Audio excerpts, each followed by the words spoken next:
Әмеңгерлік азабының жалғасы 2. Жол қыздың ішіне кіре бергенде, тілеген секіріп шанаға мінді де, қолына жолдағышын алды. Жайдан-жай үрейленген ол, жан-жағына алақтай қарай бастады.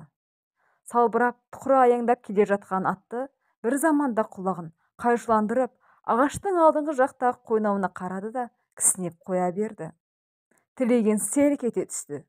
Жүрегі дүрсілдей бастады. Алдында бір кәтер күтіп тұрған адамдай, жолдағышын оңтайланып, аттың божасын сипап қолын алды. Сөйткенше болған жоқ. Ағаштың бір қалтарысынан әлденелер қараң ете түсті. Тілеген әуелі ағаш шығар десе, артынан көзін тоқыратып, салтты кісілер көрінеді екен. Дегенше болған жоқ. 4 салт атты тілегенге лап қойды.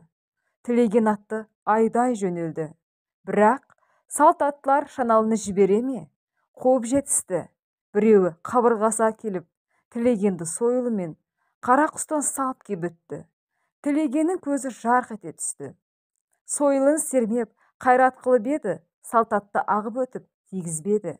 Өткінші рет бір сойыл емес, 4 сойыл ұдайымен келіп тиді. Өлтіру оңбаған құлды деген дауыс құлағына сап ете түсті. Сәденің белгілі барылдақ дауысы. 4 салттыға шамасы келмеуін білген тілеген, жалынсам, жаным қалар ма екен деген кісіше, ағатайлар-ай, қиыңдар қасықтай қанымды, не айтқандарыңды болса да істейін деп жылап қоя берді. Талай қанды ұрттап, талай кісіні қолынан бауыздаған Сәденнің рахымсыз жүрегі бұл сөздерге босаған жоқ. 4 сойыл тағы да тұс-тұстан ұдайымен келіп, тілегеннің басына шақ ете түсті. Тілеген шанадан ұшып кетіп, жолдың жиегіндегі қарға ет бетіне жығылды. Жаудың көңілі өсті. Сәден мен інісі Бәден аттан түсе қалып, тілегеннің тымағын жұлып алды да, қыл шылбырынды мойнына салып, қылқындыра бастады. Тілеген жан таласып алысты. Бірақ көп қол шыдата ма? Шиыршықтаған қыл шылбырды тұзағын мойнынан қайта шықпады. 8 қолға 2 қол бөгет бола алады ма? Тілеген секіріп те болған қойдай ұшқынып, бір секірді де ділде парып сылқ ете түсті. Өлімге үйренген Сәденнің бұған бүйрегі бүлк еткен жоқ. Атты алып жөнел, деді ол серіктің біреуіне. Өзгеміз мына ағаштың ішіне апарып қарға көмейік. Сәдендер тілегенді ақ кебінді, қалың орманның ортасына алып барды да, белдеріндегі қалақтармен күртікті ойып, тілегенді тықасап, бетін қар жауып жүре берді. Ұзақ уақыт қар астында жатқаннан кейін, тілегеннің тоңазыған денесіне жан кіре бастады. Аздан кейін ыңырсып қимылдады. Үстін жапқан албасты күртік тырп етуге шамасын келтірмей, өзі тұншығып жатқан сорлыны біразға дейін басып жатты. Сол кезде оның көзіне сақы елестеді. Оны да бір әлдекімдер өлтіріп жатқан, ол шыңғырып жатқан сияқтанды. Жан ұшыраған тілеген қарды қопарып түрегелді. Бірақ мас болған адамдай тұрып жығылып, аяқтарын баса алмай-ақ қойды. Әлсіздігіне көзі жеткен ол, «Уа, кім бар? Жанымды сақтайтын!» деп даусы жеткенше айғай салды. Сәден сұм тіріліп кетер деген қауіппен маңайда жүреді. Даусы естігеннен кейін жүгіріп келсе, тілеген тыпырлап жатыр екен. Сәден қонышындағы сары кезікті алды да, тілегеннің жаңа шыққан шоқша қара сақалынан ұстап, иегінен көтеріңкіреп, кеңірдектен орып кеп жіберді. Іңір болғаннақ, Сақыптың таңертең қобалжыған жүрегі тағы да өркпіп, құсқысы келген адамдай бір жерде отыра алмады. Басы айналып, көзі қарайды. Домалақтау шойын құманға шай қайнатып, алдына орамалын төсеп, наннан бір сындырып алып, шайын ішейін деп еді. Ар жағынан бірдеме итеріп тұрғандай ас батпады.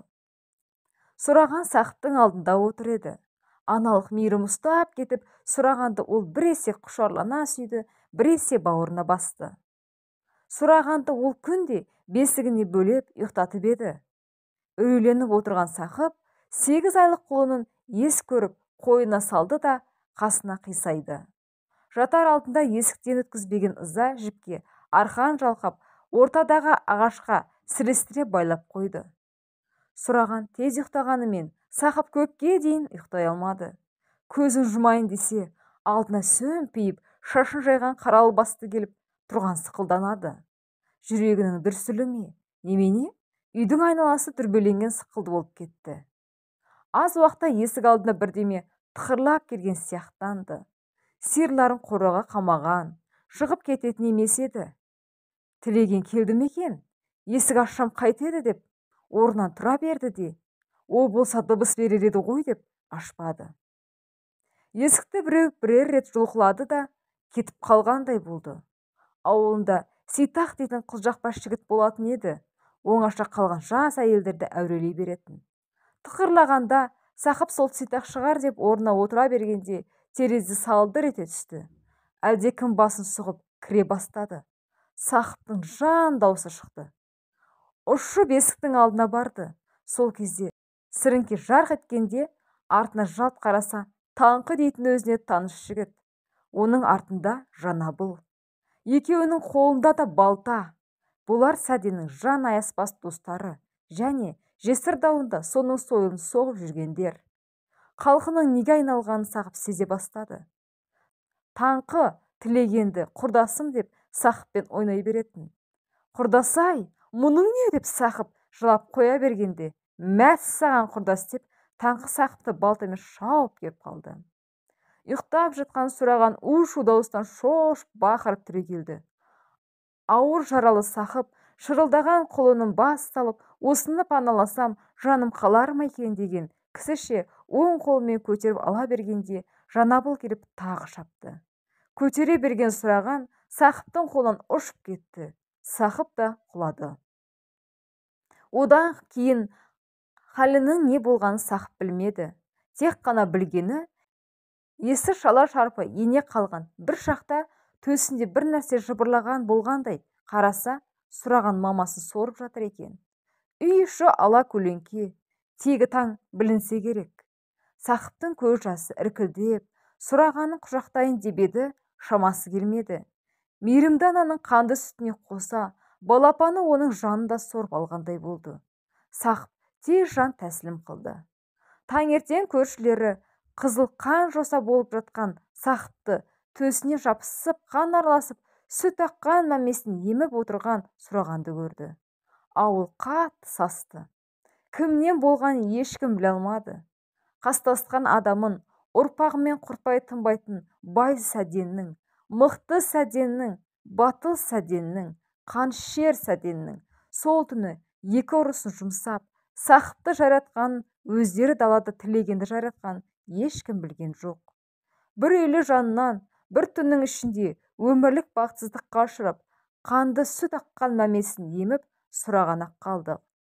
Апрель 1928 жыл. Осыдан шығатын қорытынды, адам бар нәрсесіне қанағат ету керек. Болмаса, өзінің еңбегімен жеткен дүниесі адамның өзіне ғана дүние болады. Жалғыз жесірді иемденіп, оның байлығына батып өмір сүрем деген тілегеннің өмірі ойран болды. Назарларыңызға рахмет.